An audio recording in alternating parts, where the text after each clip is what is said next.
It'll start at 25. Okay. A few more minutes. Yep.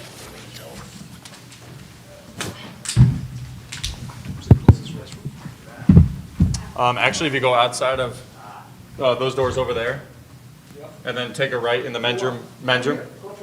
Oh, there's that one too, yeah. Trust me, no man. No man, I know where all they are.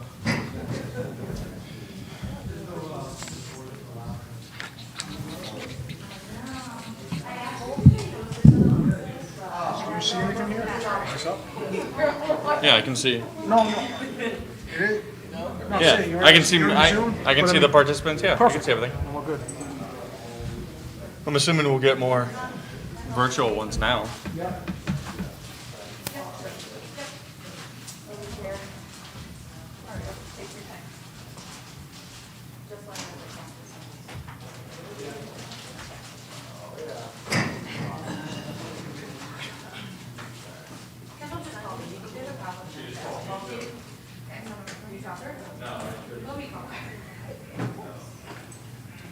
It was like right as they were supposed to land. Could you imagine? I could actually. Wait. We were on pull-up at 11 o'clock, landing buses. Just because our buses are currently in Buffalo. Well, Dr. wants to, hi, what's up? She is here in the vehicle, but yeah, she's in the office. What's up?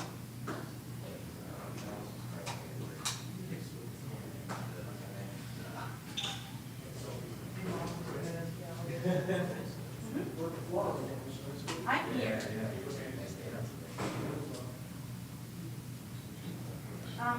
I can. Okay, when do you need it? You need it dropped over at 5 o'clock?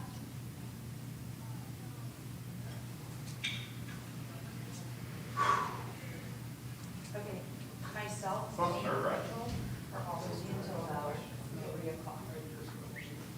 We're all. Okay. Yeah. I mean, the only 3 people on are SMY.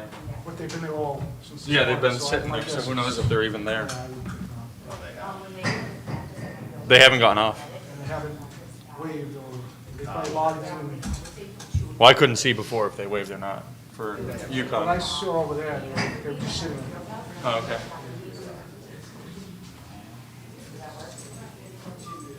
2 o'clock. I would mention Pat right about now. Yep. This is what I told you, like, if it's the size of here, remember we replaced the,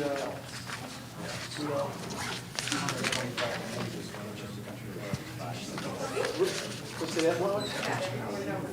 When did they open up, today too? Wow. Well, they, yeah, it gets speed up there, but they clean, they do a good job. I like it. Yeah. Yeah, well, that's the biggest thing. Does Kim's tea open Glenn's office? Is it tennis? Like I said, third hole 20.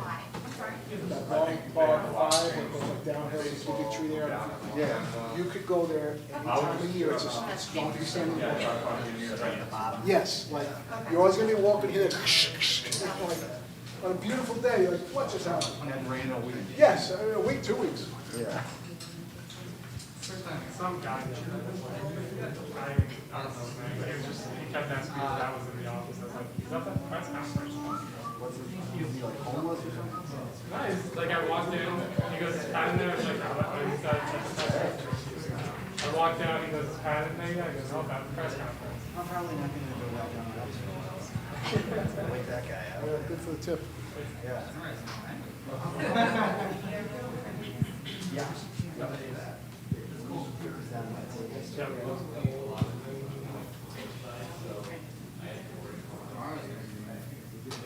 Right?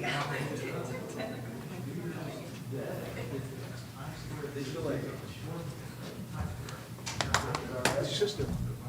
Good. She's married? Not yet, but she's been dating some guy for 5 years. Do you like him? No, he's all right.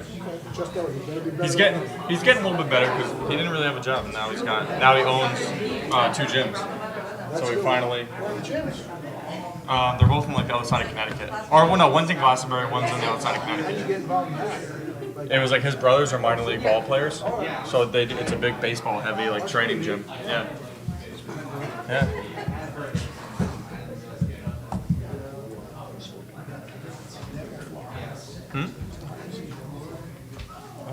I think. probably them because they're next, I was thinking. Just go like it's Florida next. Oh. For us, I'm thinking. Yeah, that makes sense. Yeah.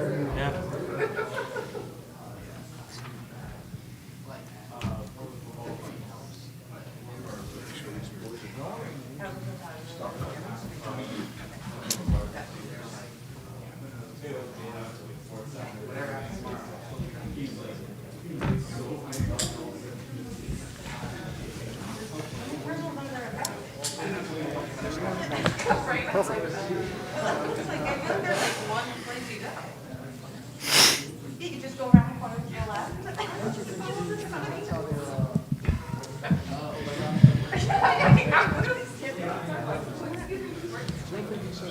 I'm also passing through. Like, he's doing I'm also passing through. Oh,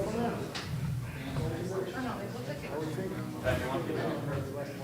15-minute from the media walker.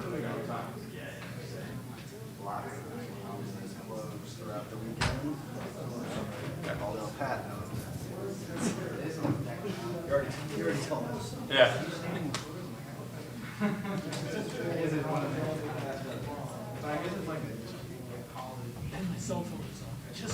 Perfect.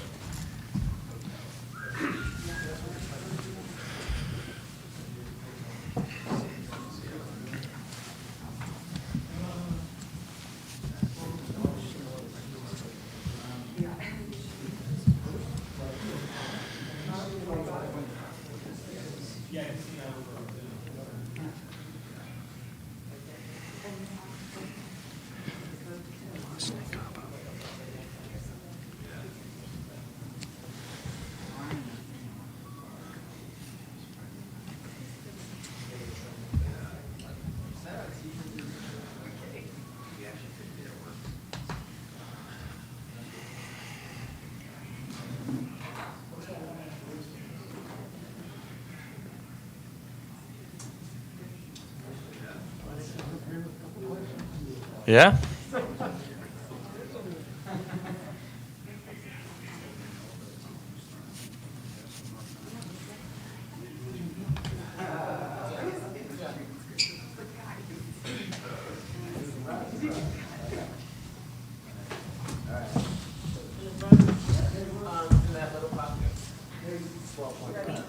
Yeah, good. No, it's okay.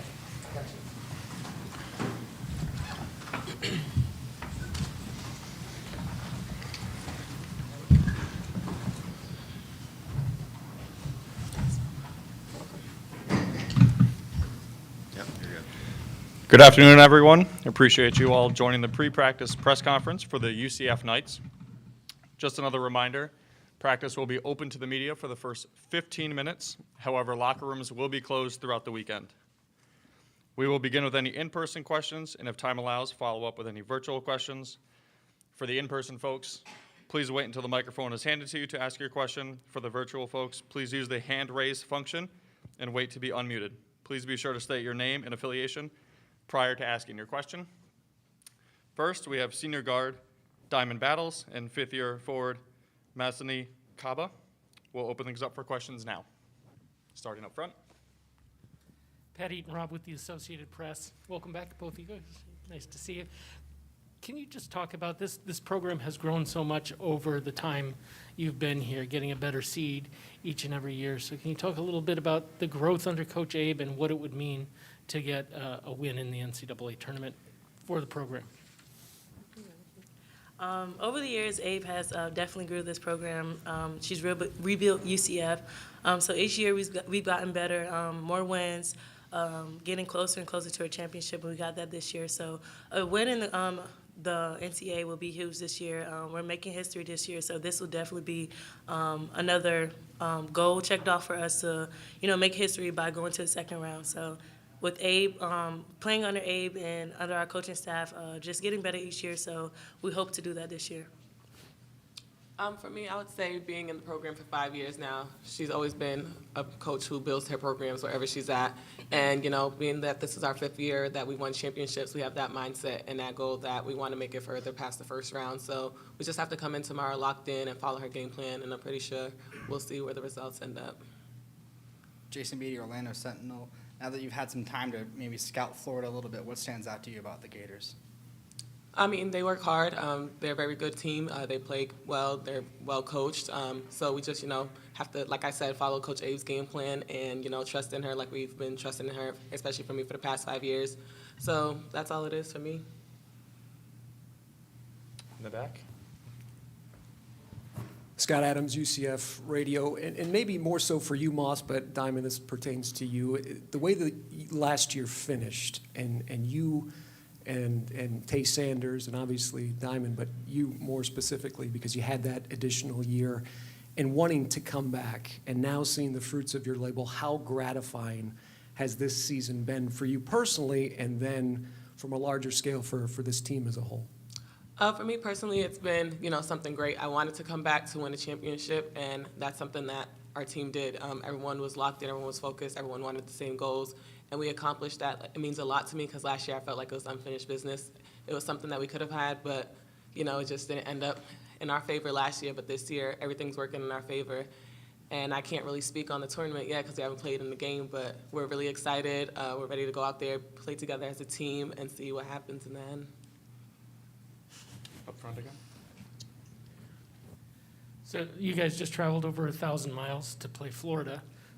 The other, Miami's playing USF. So can you talk a little bit about, does it mean a little bit more that you're playing an in-state rival? And do you think that the spotlight is shining a little bit more on women's basketball in the state this week with these games going on? And what would it mean to beat Florida, since I think you're 0-25 as a program against them? I'll let my girl talk. She's from Florida. It does mean a lot. Florida teams, we feel like we don't get enough respect as of a state of Florida. So seeing Florida teams compete against each other, it gets more spotlight on us. Just rivals. USF is our rival. They're playing Miami, and then we play Florida. It just, opens everybody's eyes. So, like, with the spotlight being on us playing Florida, we just have to be locked in. And most people would say it's the battle of Florida, but, I mean, it's just, opening up women's college basketball to, see how we play and how Florida plays, and just the battle of two great teams in Florida.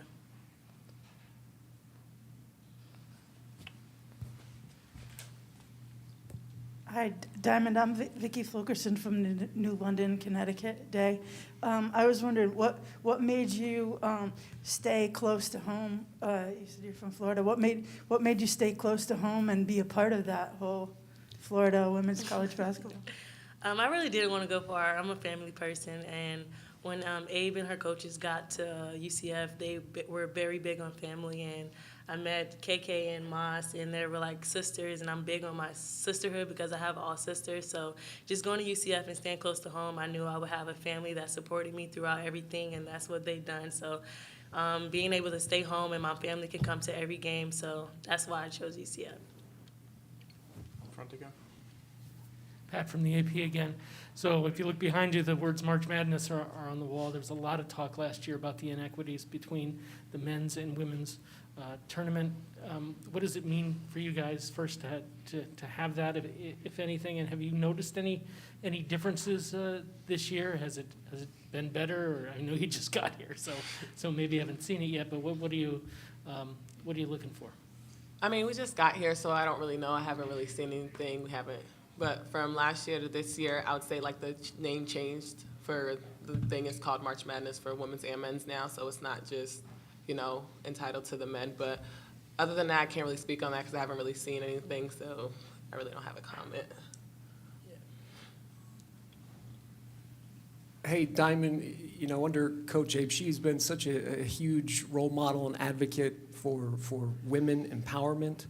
And a lot of times you can say that a a team can play to the personality of their coach. What is it about Coach Abe that makes it so easy to want to play for her and her staff? Her personality, for sure. Like I say, Abe has taught us to have a switch. So off the court, we can have as much fun as we want, but when we're on the floor, we know how to lock in. And playing for Abe, she makes you want to fight. She makes you want to get out there every loose ball. She makes you want it more than anybody else wants it. And we love playing for Coach Abe. Like me and my say, we'll go to war for Abe. No matter what, no matter who, we'll fight for Abe. And that's how she coaches them. That's how she makes us want to play. Awesome. Any other questions? If you played against UCF, would you say they're annoying to play against? I mean, just being at you for 40 minutes? Just think of if you were to be in the shoes of an opponent. Yes. I would be like, all right, these people again, I'm a nurse, dang it, working my nurse. But no, even when we played against each other in practice, we push each other so hard, and I think that's what's big because there's not a lot of people who's going to push you, and we push each other every day. We get mad at each other, so I can't even imagine if I played against us. Like, I don't know how I'll do it. Me either. I'll be like, yo, it's something got to give. Yeah. I would say we're very annoying to play against. I was wondering about being assigned to this venue, having played UConn for years in the AAC. Do you think it gives you any kind of an advantage to be in a place you're kind of familiar with? Were you hoping to go someplace else? What do you feel about coming back up here? I'm glad we came here. I'm close to home, so my family's showing out. My family's coming. I'm only 2 hours away from Boston, so we'll have fans here. We'll have people supporting us. So I'm glad that we came here. I'm gonna get some good fans for us, people cheering us on, especially not knowing if this could be my last game or not, and I get to play in front of my family. So I was happy when I heard that we was coming here. Yeah. Oh, my response? I really. It really didn't matter. I just wanted us to, get a good seat, and wherever we play, it's the same thing. We can't change because of, a place or where we playing. So we just got to be locked in and have the same focus and the same game plan, no matter where we play at. Anyone else? All right. Well, thank you both. Thank you.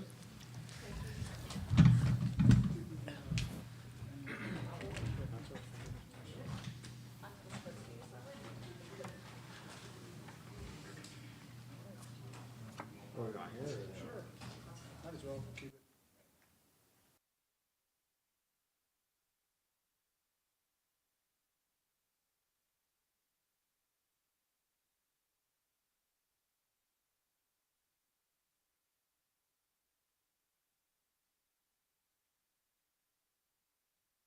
Good, how are you? Good.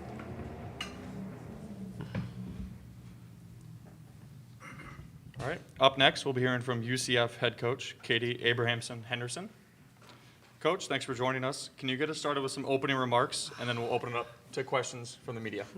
I'm such a terrible opening remarks person. Just after listening to you all talk to Diamond and Moss, I think we're just super excited and blessed to be in the NCAA tournament and have that opportunity. And, this team has worked really hard, and I'm so glad our super seniors, I call them super seniors, Mossany and Tay came back because now they have a really good opportunity to complete some of their other goals. And obviously Diamond is, a key to that success too. So, I'm just super excited that we've, started in July last year and just started working to get to this point. So we just feel very blessed to be here. All right, we'll open it up front. Pat Eaton-Rob from the Associated Press. Welcome back. Thank you. Nice to see you again, Coach Abe. Can you talk about the steps that your program has taken over the last several years? As I mentioned, a better seed every year, and the next step would be a win in the NCAA tournament, and beating Florida wouldn't be bad for the program, which has never done it. So can you talk about how important those next steps are? Yeah, when we I think you guys do a great job of media and talking about our players, but and myself. But a lot of this build is my assistant coaches. They've been with me for a long time, and I think that build and that stability of my assistant coaches, they've been with me this whole time that I've been at UCF, and a lot of them played for me, and so they know how to rebuild a program. And when we came in, I mean, we flipped the program around immediately, you know, and it's not just me.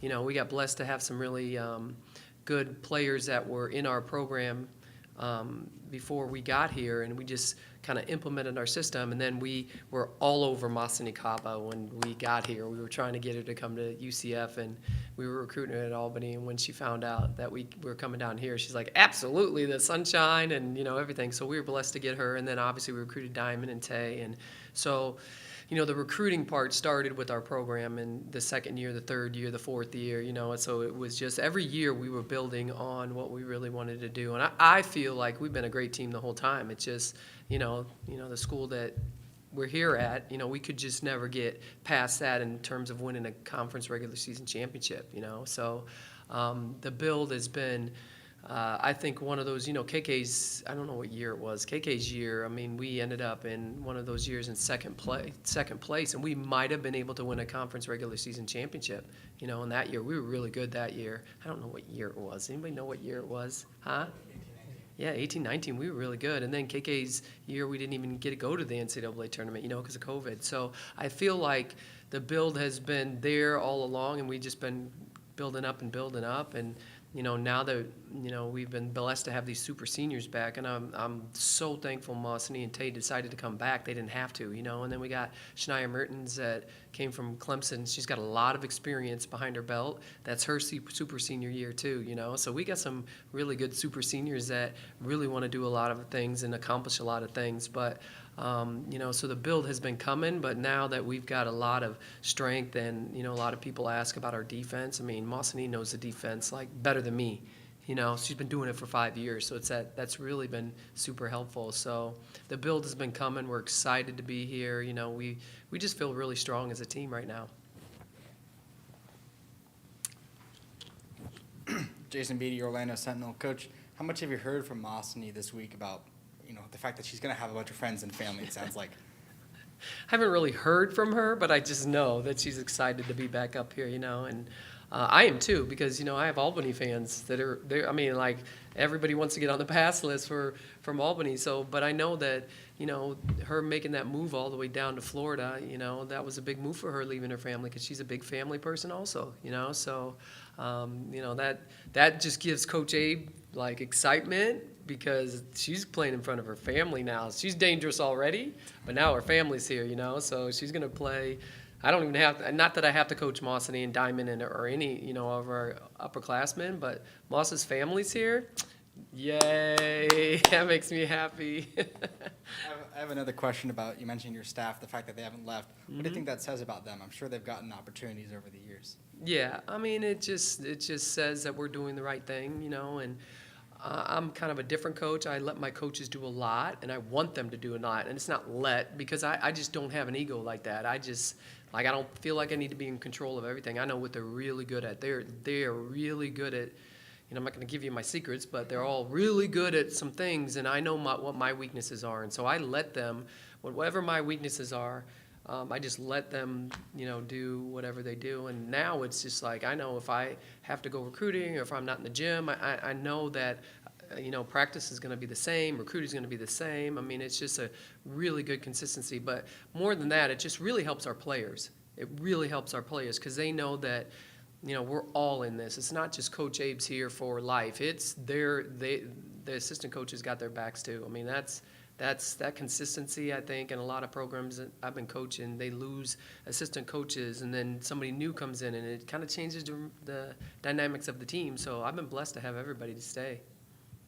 Scott Adams, UCF Radio. Coach, this will be your third NCAA tournament in a row with UCF. Would have been fourth. You mentioned the fact that, you know, COVID obviously took that away. And it was important to you at the tail end of the regular season, where you had former players there on site to cut the nets down with them. And trying to build this program and having those ladies as building blocks lets ladies like this, then they see that. The intent behind that, what is your overall mentality when it comes to former players and now going forward? And these two will be former players at some point, but not yet. Yeah, I mean, and probably Moss, that would have been a great credit for Moss. So coming in at like her first year, it's just, you know, to build a program, I feel like those first 2 years are the hardest years. Like what you have to change about the program coming in. You know, it's like you have this new coach, everybody thinks she's crazy and she's trying to build something, and oh my gosh, you got to work hard. Well, of course, if you want to be a winning team, you got to work hard, you know. So it's when those young women come back, and they're living in a lot of different places, so they travel and come see us, and when they come back, I just want them to always remember, and I text them when we're doing things, and they text me and they say, congratulations, or they call me. KK called me from, where is she? Whatever country she's in right now, because she's been, So she's in France. She just called me the other day from France and said, congratulations. I'm like, congratulations to you. I mean, you helped build this too, you know? I always want them to remember that they were a part of this, and so obviously your alumni are really big, and fan support's really big, and I feel like, you know, they all have a piece of it. So when we won the regular season conference championship, I had them all go up there. No, I don't want to go up there and cut the net. Yeah, go up there and cut the net. Like, you were a part of this too. You didn't get an opportunity to cut the net for a regular season championship. So you need to get up there and cut it. So every year, you know, when Mossney comes back or Tay comes back, I mean, we're going to definitely invite him back. And trust me, Moss is going to go right up there and probably take the whole net. She's just not going to cut a piece. She's going to take the whole net and give me a piece, you know, so which is fine. I don't really need nets, you know, but I think that's super important in any program. I mean, you look at a program like this, and their alumni are all over the place and coming back. I think that's super important to have a really strong program. I mentioned, I think the program is 0-25 or 0-26, depending on which set of notes you read, against Florida. So can you talk a little bit about what this game will mean for the state of Florida? And I mean, I know Miami's playing South Florida as well, and the spotlight that it's shining on women's basketball in the state. Yeah, I mean, I don't know what the teams in the past did against Florida, because I've never played Florida, so I'm not 0-25 against. See, now I just got like, ooh, you know, but you know, what the 25, that was way before, 6 years ago, before we got here, and so you know, I think it's I tell my team all the time, and you've probably heard me say it a bunch. I mean, we just take one game at a time. We don't worry about who we're playing. You know, when our name came up, you know, I think we saw our name, and then we're like, oh, that's weird. Like, why would we bring both Florida schools up there? You know, so I think it doesn't matter to our team who we're playing. We're in the NCAA tournament. We're gonna, you know, be super excited about that. I think Diamond kind of mentioned it. There's 6 Florida teams in the NCAA tournament. Obviously, Florida State's gone now, but they play. There's 6 in the state of Florida. That means the state of Florida is really good in women's basketball. It's not just us. It's not just Florida State. It's not just Miami. It's not just Florida. You know, it's Florida Gulf Coast. They're so good. You know, I think that says a lot about our state and a lot about our coaches in our state. They're really good. There's really good teams in the state of Florida. I don't know if there's any other state that has 6 teams in the NCAA tournament. I think that's really big time. So I want to make sure that's known, because, you know, I know all the coaches at all those schools, and they're phenomenal coaches. So, you know, we all probably are like, why do we have to play each other? You know what I mean? So I think that's why I say I don't think it really mattered who came up on the screen. We're just always going to stay humble and hungry. All right, any other questions? Up front again. So as I mentioned, the March Madness is now able to be used in the women's tournament. Yeah. They're talking about a lot of, you know, the quality coming back. You're still, though, playing not on neutral sites on the first and second round. So where is this going? What needs to be done? And what do you see as improvements?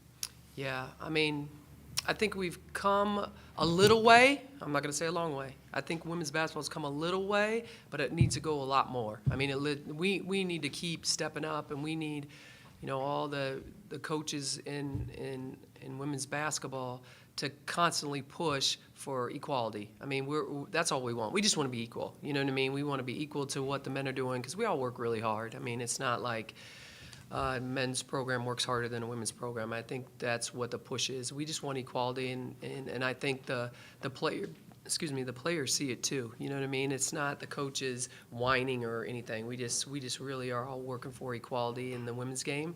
And it's come from when I played. I played, everybody.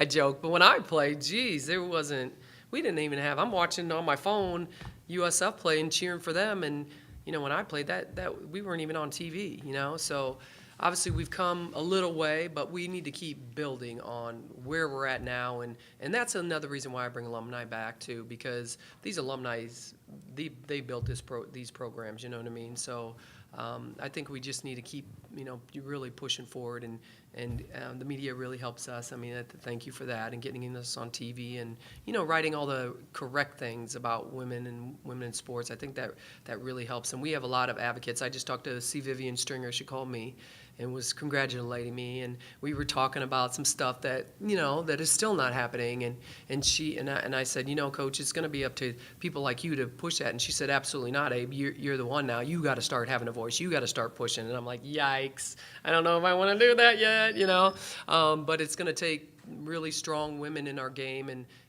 the men that are coaching women in sports to keep pushing forward, because I think we have a really good product, and it needs to be highlighted. Are there specifics, neutral courts, something that you could specifically point to that you would like to see in the next couple of years? Yeah, I mean, not anything specific, but that's big. I mean, that's a big thing. I mean, that's, people are, I think about, I didn't want Ames, Iowa to come up, because I coached there for 6 years, and I didn't really want to go to that site, and because I know that that's that's a really big time home court advantage, you know what I mean? So I think that would be really good. It's just, right now, we got to keep media, and we keep television, and we got to keep getting more fans. And the neutral sites, I don't think really help women in sports, because there's not, a lot of fans don't come, but these programs that have really good fans, South Carolina, obviously UConn, we love UConn fans. They cheer for us. They're awesome. Iowa State fans are awesome. They're 15,000 deep. I mean, they got some great fans. I think the fan support keeps women's basketball at these sites, and it's important. That's important, because that's revenue and that's money and all that good stuff. But I just think we need to just keep building and keep growing the game, and and it's not necessarily the coaches. I think the players that have worked really, really hard in every single program, it doesn't matter what level you're at, they deserve, I haven't even thought about it, so don't twist this like it's me, but just like the gear that the men got and the things that they got for coming to the NCAA tournament, that's important to these players. They work so hard. They deserve that. So I think it's there's a bunch of different little things. I mean, I don't necessarily think our players think, ooh, neutral site or somebody's home court. They don't. The players, I don't think like that. I know the coaches know that those kind of advantages really, help the team you're playing. Awesome. One more question in the back. Coach, where does the chip come that these ladies play with on a regular basis? I mean, you continue to have the success, but as coaches, it's up to you guys to push buttons. So where does this team, this chip come from? I'm pretty chippy. I'm chippy. My coaches are chippy too. When I was coaching and started coaching, I knew that who you hire is as important than anything, and the type of people you hire, they got to be like that. They got to be super competitive. They got to have a bunch of passion about the women's game, and they got to be very passionate about these young women. And I have people on my staff that are so chippy, they hate to lose. They want to win. They've all been in the NCAA tournament. It's not just Keish. Everybody's been in the NCAA tournament. They really work hard, and that's another reason why we hired Keish, is because she has, so she knows winning and hates losing. So if you ask any of my coaches, they will say they hate losing more than they love winning. That's where the chip comes in, you know what I mean? So I think we're all that way, and we've recruited players that are the same way. Clearly, Moss and Taylor the same way, and Diamond's the same way, you know what I mean? So, but obviously it starts with me. Definitely starts with me, and I think our team is probably always going to be like that. And if any of my coaches get head coaching jobs, I'm going to hire another coach that has the same mentality, because I think it just trickles down. It's a family, so it all trickles down. You raise your families a certain way, and they end up that way. So that's kind of how we are. One last question here. What's the hardest dance move that you think your players have taught you? The name of it? Or you could just show us. No, absolutely not. Absolutely not. I don't have a dance move. I don't dance. This whole dance thing, they try to teach me to dance, and I'm like, oh my gosh. I just show her our dance moves back in the day. Okay, last question. Yes. Who was the first person that you offered when you came to UCF? Her name is Mosini Kaba. We offered her immediately. I got the job, and the next day we called her. All right, awesome, Coach. Well, that's all the time we have. All right. Appreciate it. Good luck tomorrow. Thank you.